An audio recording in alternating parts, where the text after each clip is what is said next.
Hoy te vamos a contar cuáles son las diferencias entre UEFI y BIOS. Seguro que en algún momento has oído hablar de ella, y de hecho son las tecnologías que controlan el hardware de tu ordenador cuando los inicias. Sin embargo, ambas no hacen exactamente lo mismo, y de ahí que venga bien poder diferenciarlas. Para hacerlo sencillo podemos decir que uno es el sucesor de otro. La BIOS lleva presente en los ordenadores desde los años 80, por lo que entenderás que tras tanto tiempo está un poco obsoleta. Su reemplazo es la UEFI, que hace lo mismo pero añadiendo nuevas características y diseño para ofrecerte un mayor control de tu ordenador. Pero antes de entrar tienes que tener en cuenta que en ambos casos estamos ante un firmware, una porción de código que está almacenada en una memoria aparte situada en la placa base de tu ordenador. Estos dos firmwares contienen las instrucciones que controlan las operaciones de los circuitos de tu equipo. ¿Qué son el BIOS y el UEFI? El BIOS fue creado en 1975, y sus siglas significan Basic Input Output System o Sistema Básico de Entrada y Salida. Su función principal es la de iniciar los componentes de hardware y lanzar el sistema operativo de un ordenador cuando lo encendemos. También carga las funciones de gestión de energía y temperatura del ordenador. Cuando enciendes tu ordenador lo primero que se carga en él es el BIOS. Este firmware entonces se encarga de iniciar, configurar y comprobar que se encuentre en buen estado el hardware del ordenador, incluyendo la memoria RAM, los discos duros, la placa base o la tarjeta gráfica.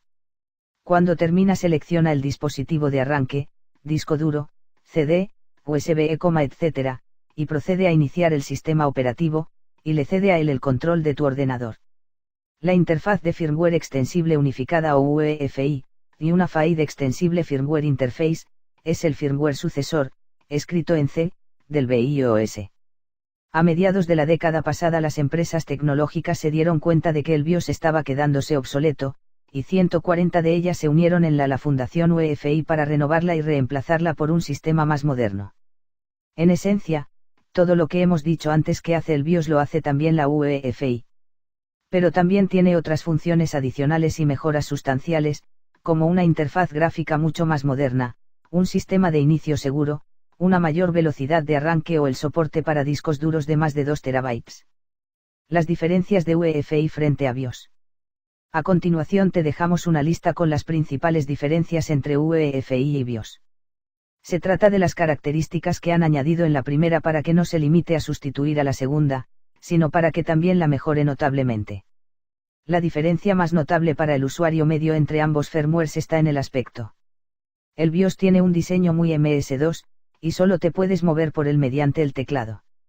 La UEFI en cambio tiene una interfaz muchísimo más moderna, permite incluir animaciones y sonidos, y te permite utilizar el ratón para interactuar con ella.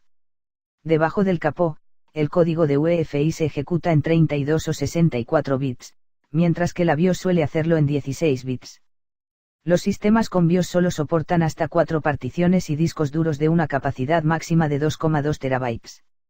Eso es porque utilizan el esquema de particiones MBR. UEFI por su parte utiliza un GPT más moderno, que pone el límite teórico de capacidades de discos duros en 9,4 zettabytes, aunque de momento no se fabrica ninguno tan grande. El arranque del ordenador es más rápido con UEFI de lo que lo era con BIOS. UEFI también intenta mejorar la seguridad con su funcionalidad Secure Boot. Se trata de un arranque seguro que empezó a utilizar Windows 8 con bastante polémica, y que evita el inicio de sistemas operativos que no estén autenticados para protegerte de los bootkits, un malware que se ejecutan al iniciar Windows. Y por último, el chip de memoria en el que viene instalada la UEFI no está bloqueado en la placa base como BIOS. Esto quiere decir que se le pueden añadir extensiones de terceros, como herramientas de overclocking o software de diagnóstico. Suscríbete para más contenido, gracias por ver este vídeo. Hasta la próxima.